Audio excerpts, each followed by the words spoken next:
Hello physics fanatics. Today we're going to go more deeply into the idea of currents cause magnetic fields and magnetic fields pull on currents.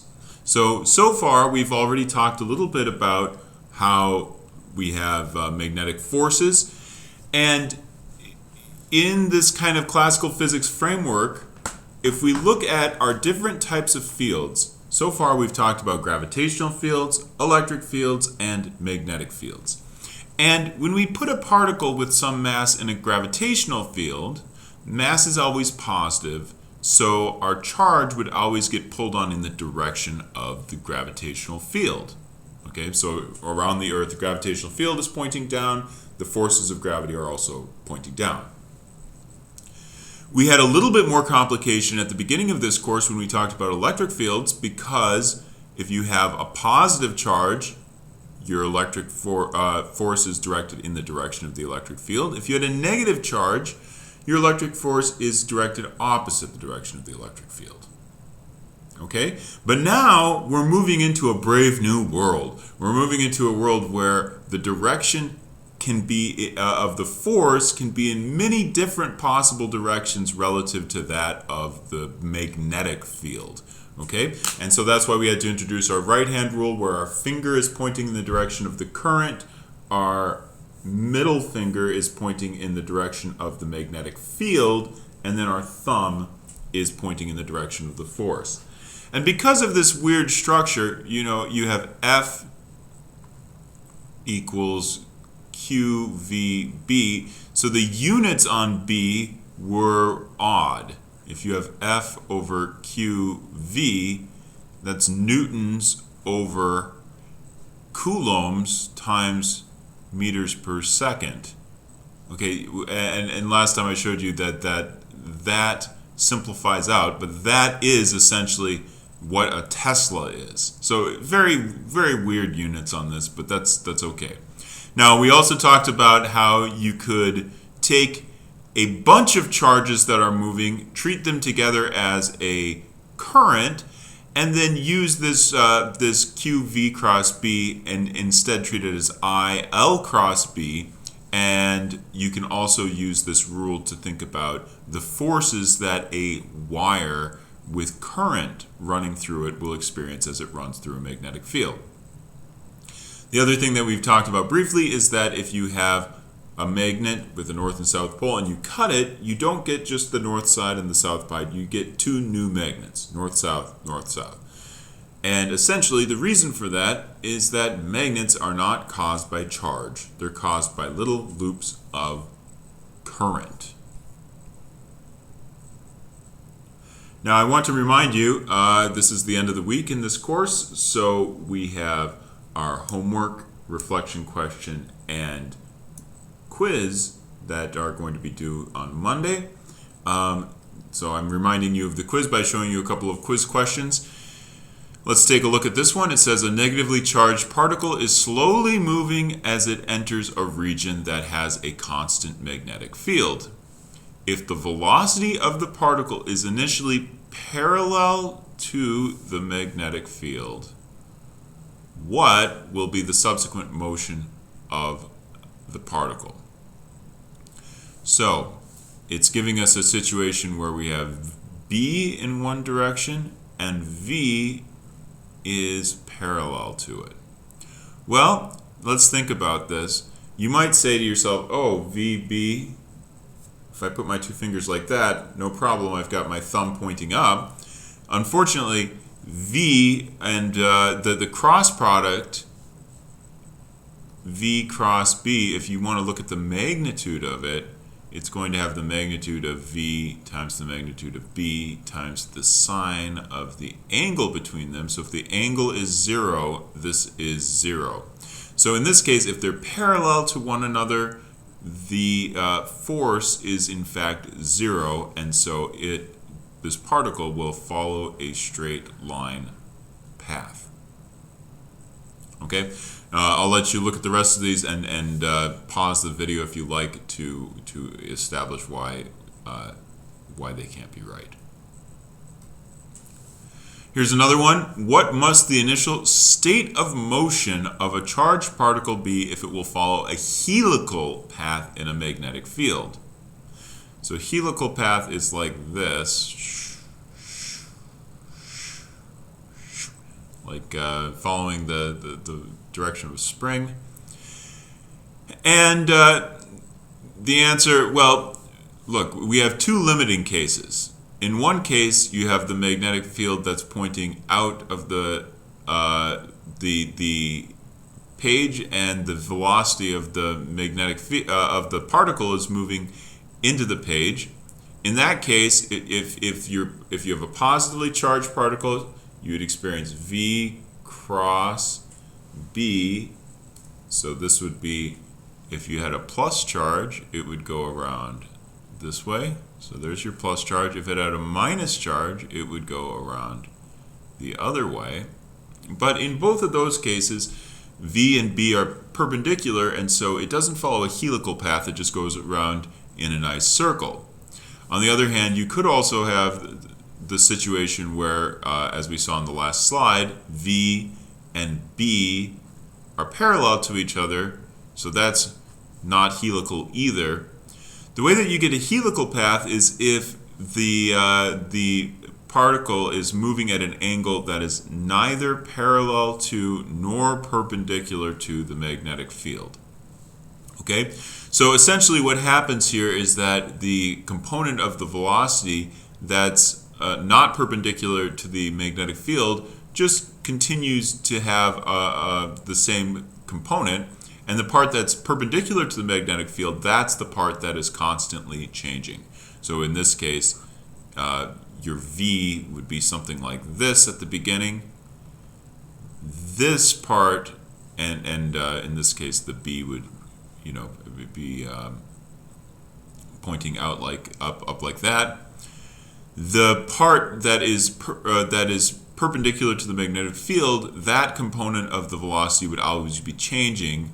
The velocity component that is not perpendicular, that's parallel to the magnetic field, would not change at all, and that would just continue to keep the particle moving at a constant speed in that direction.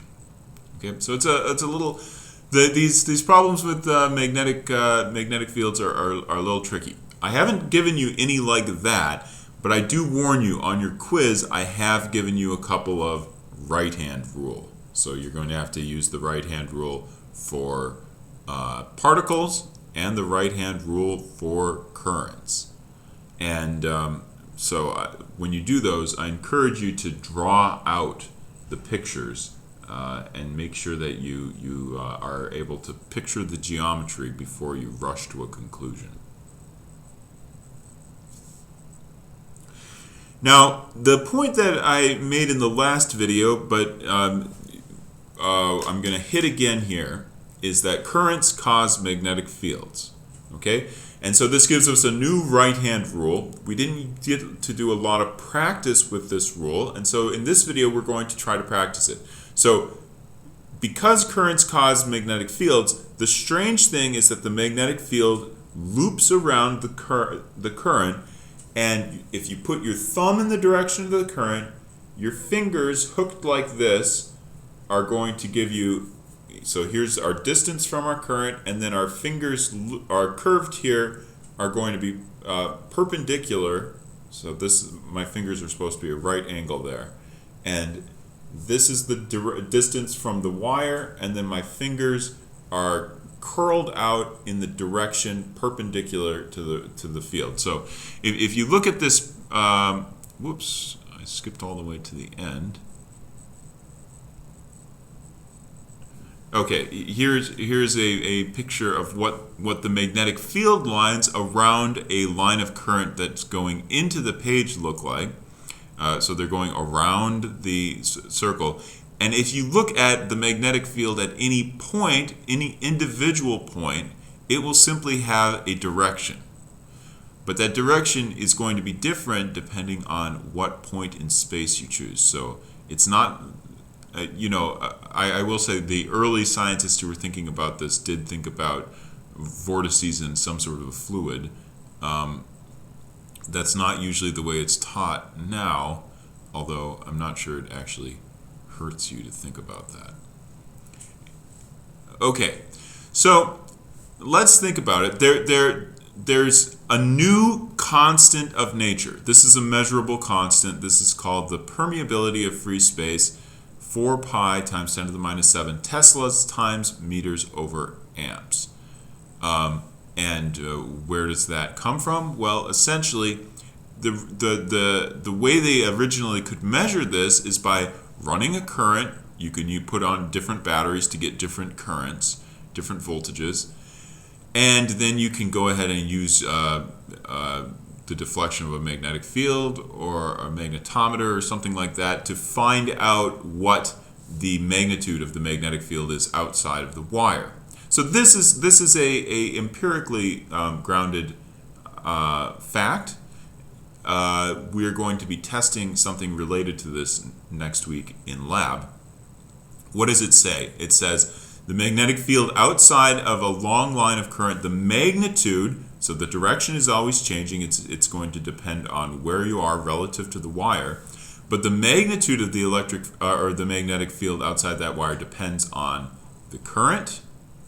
So I is going to be in amps. So if you're looking here, you've got amps. And then it's also going to depend on how far away from the wire you are. So 2 pi r, r is going to be in meters. And so if you want this to be overall in Tesla, this extra constant that you're introducing into here, this mu naught, has to have units of Tesla because magnetic field is in Tesla, and then times meters over amps. So the meters is canceling out the meters in the denominator. The amps is canceling out the current amps in the numerator. Now, I'm going to show you how this works in a second. You'll remember that back in the day for electric fields, we could add up the electric fields from the individual particles. And the way we did that was 1 over 4 pi epsilon naught, and then we'd have whatever little dq that we added in, and then it would be over r squared. So this was Coulomb's law.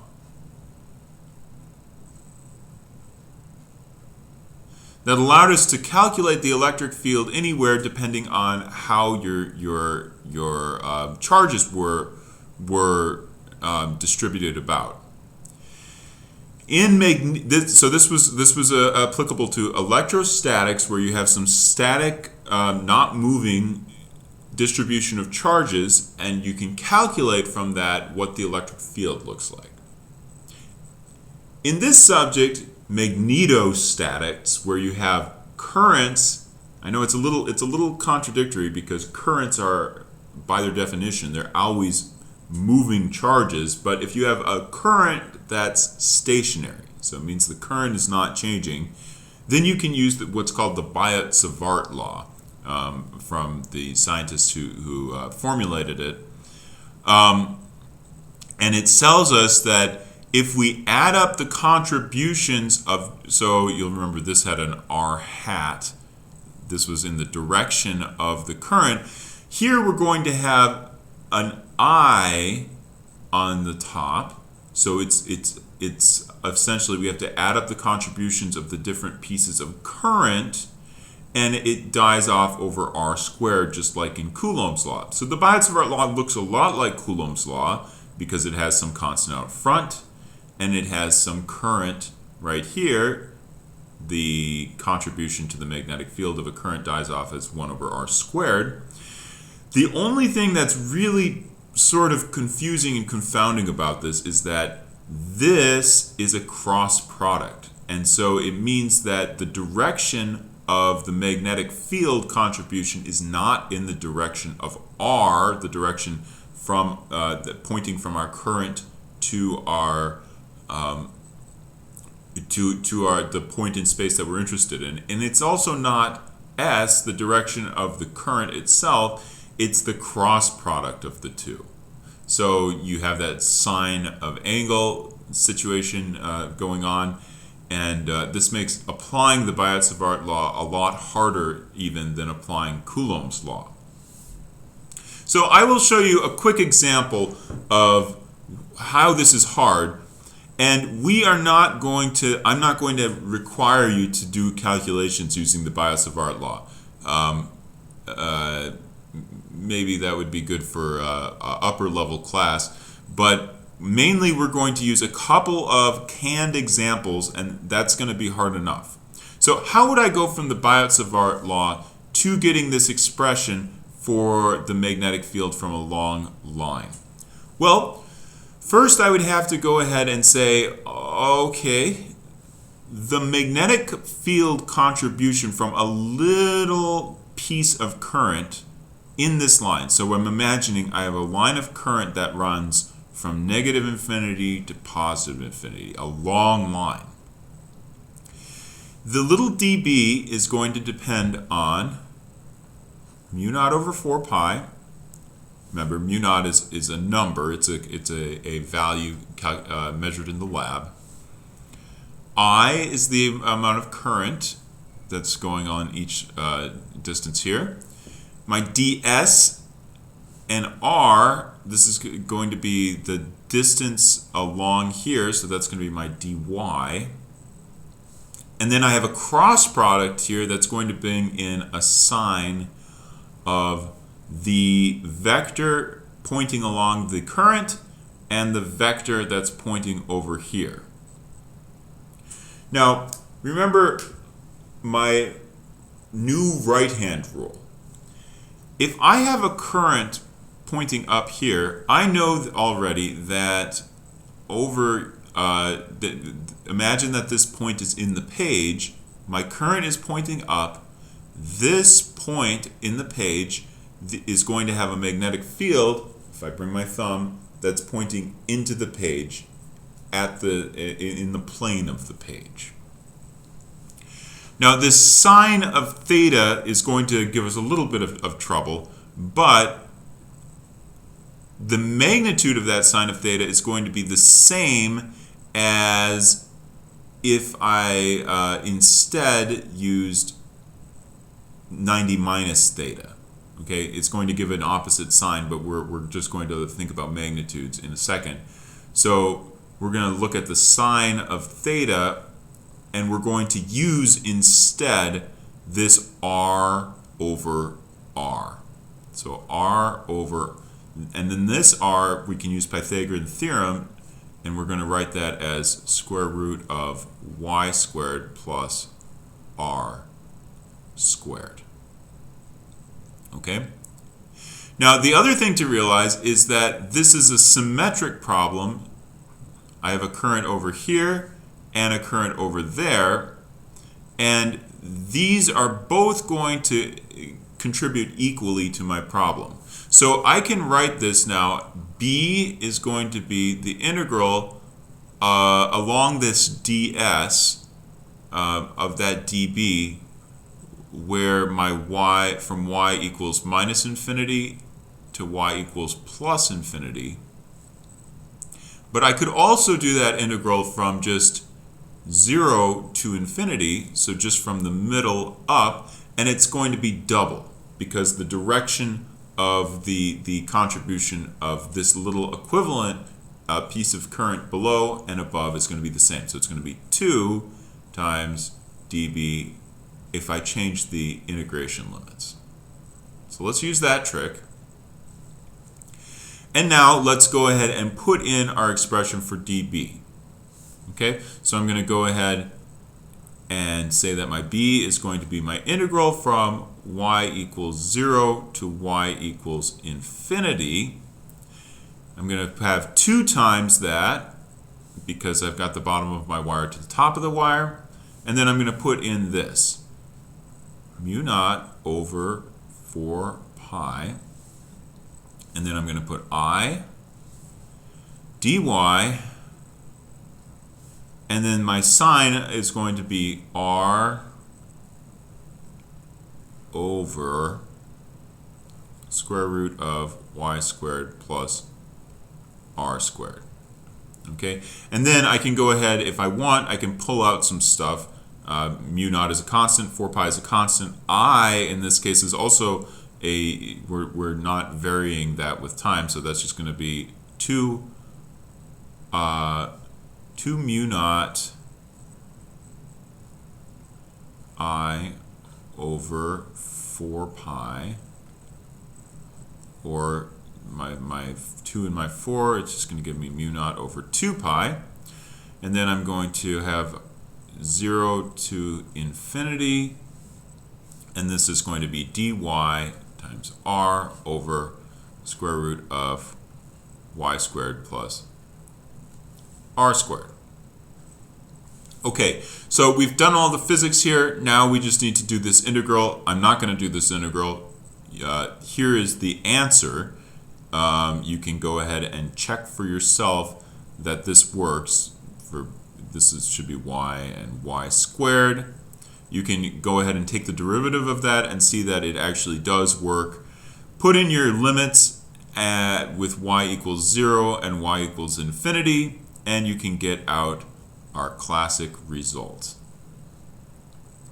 Now I said quick, but that was actually, quite a bit of work, and a lot of it just has to do with the fact that now we've got to worry about these angles, we've got to worry about directions. So to give ourselves a little bit of practice on this, let's try to look at this problem where we are actually having lines of current and they are contributing to the net magnetic field. So we're going to look at the magnetic field at a particular point and think about adding vectors. So in this example, we have wires whose current is going either into the board or out of the board. The board, I mean, of course, our computer screen on which you are probably watching this. Remember, our notation has us thinking about an arrow, and if the arrow is coming out at us, we see the tip of the arrow, so this is out.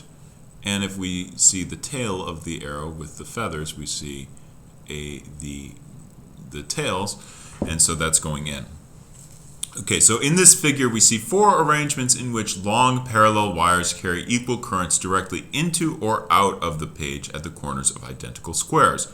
Rank the arrangements according to the magnitude of the net magnetic field at the center of the square, greatest first. All right, so let's try drawing these in to practice with our new right-hand rule. Okay, so my thumb is in the direction of the current, and then my fingers are going to curl into the direction of the magnetic field at that point. So we're looking right in the middle of each one of these squares to try to figure out what direction and what magnitude we would expect from the magnetic field. So let's go ahead and just label each one of these wires 1, 2, 3, 4, 1, 2, 3, 4, 1, 2, 3, 4. And the reason I'm labeling these is that I want to draw in what direction the magnetic field contribution from each one of these wires. Remember, these dots are not just dots. We're imagining a wire coming out of the board, out of the screen, or going into the screen.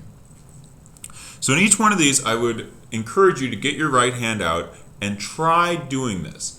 So for instance, in 1, I'm going to put my thumb coming out of the screen and then twist my arm around until my fingers are pointing, until my palm is at the X, and then look at where my fingers are pointing.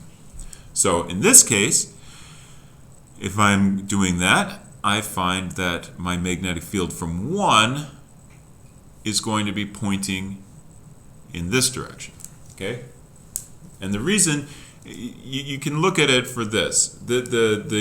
Here's our example. This has a current going into the page, and your thumb, your fingers then would be curling around to give you the direction of the magnetic field at every point around here. So if I look just right here, the magnetic field would be in that direction, magnetic field in this direction, and so it's going tangent to this circle. Okay, so there's the magnetic field contribution from 1. The magnetic contribution from 2, thumb coming out of the page, vector going to the side, so there's 2. 3 is coming out of the page as well, so it would be out of the page, over. And then 4, thumb coming out of the page, fingers going over. Okay, so 1, 2, 3, 4. Now, you'll notice 1 and 4 are going to cancel out if these have the same magnitude of current. 2 and 3 are going to cancel out, so here the magnetic field overall is just 0. Let's consider that each one of these has some length b naught. So this b naught is canceled out by that. This b naught is canceled out by that because they're all in different directions. Okay, we can do the same on our other examples. So in this one, I is going into the page, so my magnetic field contribution from 1 is going to be over here. 2 is going out of the page, so my magnetic field contribution from 2 is going to be over there. 3 is coming out of the page, so its contribution is going to be going up towards the corner. And 4 is going out of the into the page, so its contribution is going to be up towards the corner like this. Okay, so 1 and 4 cancel out, 2 and 3 cancel out, so again, my magnetic field in the center of that arrangement is 0. Now, you'll notice what's happening here is essentially the same thing that we saw with charges, where if you have two currents with the same direction of current, if you go right between those currents, their magnetic field cancels out. Okay, so let's see. Can we use that in C? Well, they've made it hard for us, so we can't really use that cancellation anywhere here. In this case, we're going to have 1. Thumb goes into the screen. B would be pointing over towards 3, so there's my contribution from 1. For 2, my thumb goes into the screen, and so my contribution from 2 would be pointing up like this. For 3, my contribution, my thumb is coming out of the page, so for 3, my magnetic field is actually pointing in the same direction as 2, so 2 and 3 are in the same direction. And then for 4, 4 and 1 are going to be pointing in the same direction. Okay, so in this case, you'll notice that it's there's your 1, 2 square root of your 1, 1 square root of 2 type of 45-degree triangle. So in each case, we're just going to get the contributions of the y direction aspects of these vectors will cancel out. We'll ultimately get a vector that would be in the minus x direction here. And so the b, if each one of these has a initial contribution of b naught, let's say, each one of the length of each one of those individual vectors, our b here would be 4 times square root of 2 over 2 times that b naught. Or it would be 2 square root of 2 b naught. Okay, for our last one here, 3 and 2 are both going the same direction, so their contributions are going to cancel out, and we only have to worry about 1 and 4. And so those 1 is going to be going, since the current is going into the page, we can tell the direction of the magnetic field. And 4 is going out of the page, so we can also find the direction of its magnetic field. And there's 1 and 4, so the magnetic field overall is going to be 2 b naught. So root 2 is around 1.4, so this is the biggest. Our C is the biggest net magnetic field. It's over in this direction. The magnetic field here is a bit smaller. It's in that direction. and then our A and B both have a 0 magnetic field. Okay, so that would be our solution for this type of a problem. Now, because we want to start modeling what's happening in a permanent magnet, we want to start introducing conceptual tools that will help us to model that. And a really good conceptual tool is that of a magnetic dipole. So what is a magnetic dipole? Well, you can actually build a magnetic dipole as well. And the way you do it is you take a loop of current and you wrap it around once, or you can wrap it around many times. And then you can take the ends of that current and you put a battery on them. Okay, so you have a voltage, if you want to think of it that way, and that will cause a current. Now, of course, when you're thinking about atomic magnetic dipoles, the current, quote unquote, is just the angular momentum of those outer shell electrons going around. So it's not actually directly this, but this is something we can directly model because we can make a loop of current, and that's what we will do in our lab next week. So for this loop of current, we introduce the definition of its magnetic moment. That's this letter mu, and what it is the number of loops. So if I go around once, that n would be 1. If I go around 100 times with my loop, loop, loop, loop, loop, that n would be 100. Then I is the current, and A is the area that this loop goes around. So the units on this are going to be, the units of mu are going to be amps times meters squared. Now, I don't know if you like this or find it aggravating. The current here is causing a magnetic field, and mu points in the direction of the magnetic field caused by this dipole. Now you can figure out what direction it is by bringing your thumb in the direction of the current that's going around the loop, and then your fingers will be pointing out in the direction of the magnetic field. You can also just take a little shortcut and wrap your fingers around in a loop like this in the direction of the current, and then your thumb will also be pointing in the direction of that magnetic dipole. So interestingly, just like we had for electric dipoles was a plus charge and a minus charge. For a magnetic dipole, there's also a direction. For the electric dipole, it was pointing from the minus charge to the plus charge. Here it's pointing perpendicular to the direction of the current. It's pointing in the direction of the magnetic field caused by that thing.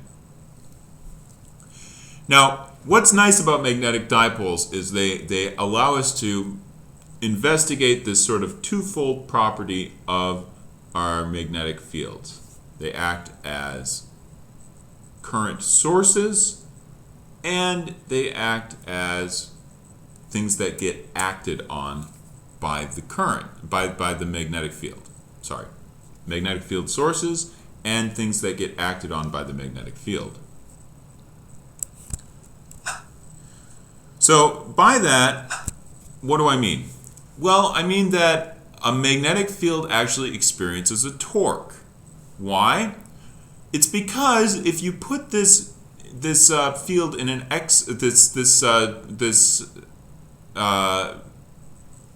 loop of current in an external field, on one side you have I cross B. So I want you to look at it this way with me. You have your I crossed with the B would give you some sort of an F. So this is not, the way this is drawn is bad. Let's draw it like this. If it's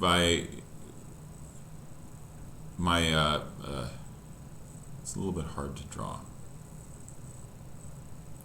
I'm gonna have to pause this because I actually have to go teach class right now. So I will take up this recording in a couple of hours after class. Okay, so I'll be back. You will see me in a second. All right, so I just taught 2 classes and I'm back having a little memory of where we were. So we were talking about magnetic dipoles.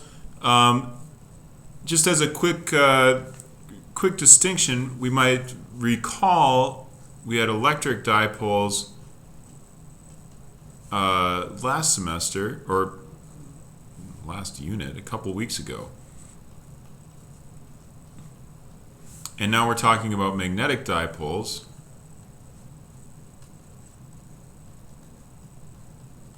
Okay, for our electric dipole, we had a minus charge and a plus charge next to each other, and we defined the magnetic or the electric dipole moment P in such a way as we had some units on that thing that were defined in terms of the distance, the small distance between that, the plus and the minus charge. So the P would be equal to Q times that X, and so the units on this were coulombs times meters, and the electric field was pointing out of the plus side and into the minus side. Okay, so it's kind of making loops, pointing out from the plus and into the minus. And the further away you were from the charges, the weaker the field was.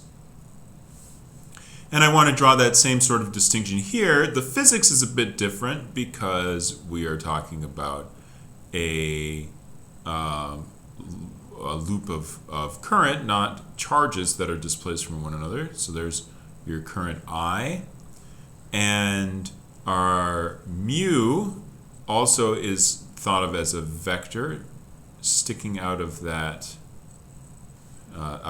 loop, and mu is the size of it is that it's the number of times the wire goes around times the current times the area. So like in this case it would be pi r squared would be the area. So the units on this one would be amps. Confusing, right? Amps, but that's as in coulombs per second, times meters squared.